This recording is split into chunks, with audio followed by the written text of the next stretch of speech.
বন্ধুরা, আমি মধুলিমা তোমাদের ওয়েলকাম জানাচ্ছি কুশলতার একটা নতুন ভিডিওতে। আগের ভিডিওতে আমি শেপস বা আকৃতি নিয়ে তোমাদের অনেক কিছু বলেছিলাম, আর বলেছিলাম যে বাকি শেপস গুলো আমি অন্য ভিডিওতে বলবো। তো আজকে আমি বাকি শেপস গুলো নিয়ে এসেছি। তো তোমাদের আমি আগের ভিডিওতে ট্রায়াঙ্গেল, স্কোয়ার আর রেক্ট্যাঙ্গেল এই তিনটে শেপ বা আকৃতির কথা বলেছিলাম, এবং তাদের মতো দেখতে কি কি জিনিস আমরা আমাদের আশপাশে দেখতে পাই সেগুলো শিখিয়েছিলাম। আজকে আমরা যে শেপস গুলো শিখবো তাহলে চলো দেখে নিই, আর সেগুলোকে ইংলিশে কি বলে সেটাও আমি তোমাদের বলবো। সবার প্রথমে যে শেপটা আমরা শিখবো সেটা হচ্ছে সার্কেল। সার্কেল যেটাকে আমরা বাংলায় বলি বৃত্ত, বৃত্ত বা গোলাকার। গোলাকার এই সার্কেল বা বৃত্ত, এর কিন্তু কোনো সাইড হয় না, এর কোনো সাইড হয় না। সার্কেলের বানানটা শিখে নি, CIRCLE, CIRCLE, সার্কেল। সার্কেলকে বাংলায় বলা হয় বৃত্ত। এটা একটা গোল বা গোলাকার একটা শেপ বা গোলাকার একটা আকৃতি।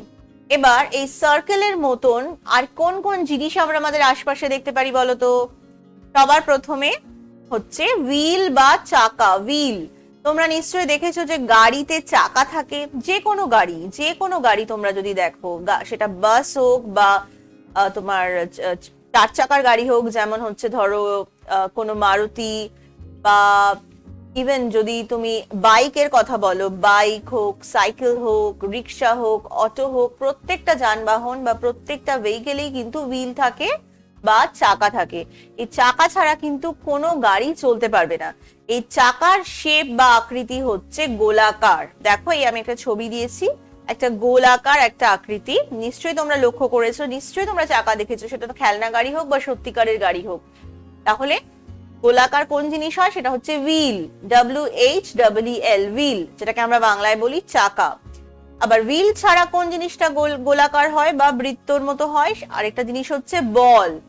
তোমরা নিশ্চয়ই বল দেখেছো বা বল খেলো, যেমন ফুটবল এক ধরনের বল, ক্রিকেট বল আছে যেটা আরো ছোট হয়, কিন্তু প্রতিটা বলই কিন্তু গোলাকার হয়। যে কোনো বল, সব বলে কিন্তু গোলাকার হয়। তাহলে এই বলকে বাংলাতে আমরা বলছি বল, ইংলিশেও একে বলে বল, যার বানান হচ্ছে BALL, বল। তাহলে বলও হচ্ছে কিন্তু গোলাকার। এর পরের শেপটা যেটা আমরা শিখবো সেটা হচ্ছে oval. Oval, OVAL, oval, OVAL, oval. এই ওভালকে বাংলায় বলে ডিম্বাকৃতি। ডিম্বাকৃতি, যেটাকে ইংলিশে বলছি ওভাল। এই ওভাল শেপ কিরম দেখতে হয় চলো দেখি। দেখো, এটা হচ্ছে ওভাল শেপ। এটা অনেকটা বৃত্তের মতন, কিন্তু এটা একটু চ্যাপ্টা। বৃত্ত যেমন চ্যাপ্টা নয়, একটা টোটাল একটা কমপ্লিট একটা গোল, এটা কিন্তু ডিম্বাকৃতি যেটা বা ওভাল যেটা, সেটা হচ্ছে একটু চ্যাপ্টা। তো এই ডিম্বাকৃতি বা এইরকম আকৃতির কি কি জিনিস আমরা আশেপাশে দেখতে পাই?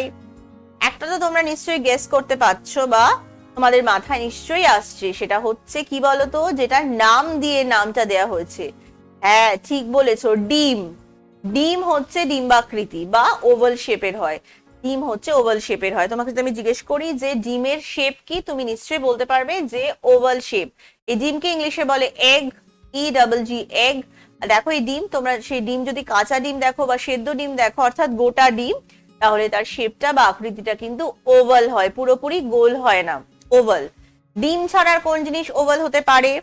আরেকটা হচ্ছে বেলুন। বেলুনের কিন্তু অনেক রকমের শেপ হয় বা অনেক রকমের আকৃতি হয়, কিন্তু তাদের মধ্যে যে শেপটা আমরা সব থেকে বেশি দেখতে পাই, যেটা সব থেকে বেশি চোখে পড়ে, সেটা হচ্ছে ডিম্বাকৃতি বা ওভাল শেপ। এই বেলুনকে ইংলিশে কি বলে? ইংলিশে বলে বালুন, BALLON, BALLON, বালুন।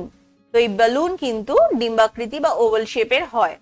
আর সবার শেষে আরেকটা শেপ যেটা আমরা শিখবো সেটা হচ্ছে arrow. Arrow, ARROW, ARROW, arrow, যেটাকে আমরা বাংলায় বলি তীর। তীর, তোমরা নিশ্চয়ই শুনেছো তীর ধনুক, সেই তীর। তীরের শেপটা হচ্ছে অ্যারোর মতন। তো অ্যারো কিন্তু এক ধরনের শেপ বা এক ধরনের আকৃতি। এই আকৃতিটা আমরা কোথায় দেখতে পাই, আমাদের কোন কাজে লাগে? এই অ্যারো, দেখো যে মাথাটা আছে, এটা হচ্ছে মাথাটা অ্যারোর। এই মাথাটা যেই দিকে থাকে সেই দিকটাকে ইঙ্গিত করে বা সেই দিকটা বোঝায়। যেমন ধরো এই অ্যারোটা এখন আছে ডান দিকে, মাথাটা হচ্ছে ডান দিকে, তো আমি বলতে পারি যে এখানে আমাদেরকে এই অ্যারোটা কি বোঝাচ্ছে, যে আমাকে বাঁ দিক থেকে ডান দিকে যেতে হবে। ঠিক আছে, এই অ্যারো বা তীর কোথায় কোথায় দেখতে পাওয়া যায়?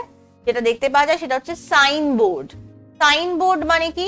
তোমরা দেখবে রাস্তায় বা অনেক সময় যখন কোনো একটা জায়গায় পোস্টার দেওয়া থাকে, অনেক সময় দেখবে এরকম সাইনবোর্ডের ছবি থাকে।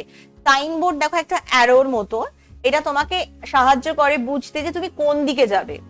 যারা ধরো গাড়ি চালায় তারা হয়তো একটা কোনো বাঁক নেবে বা কোনো একটা গলিতে যাবে, তখন এই সাইনবোর্ড দেখে তারা বুঝতে পারে যে এই গলিতে যাও।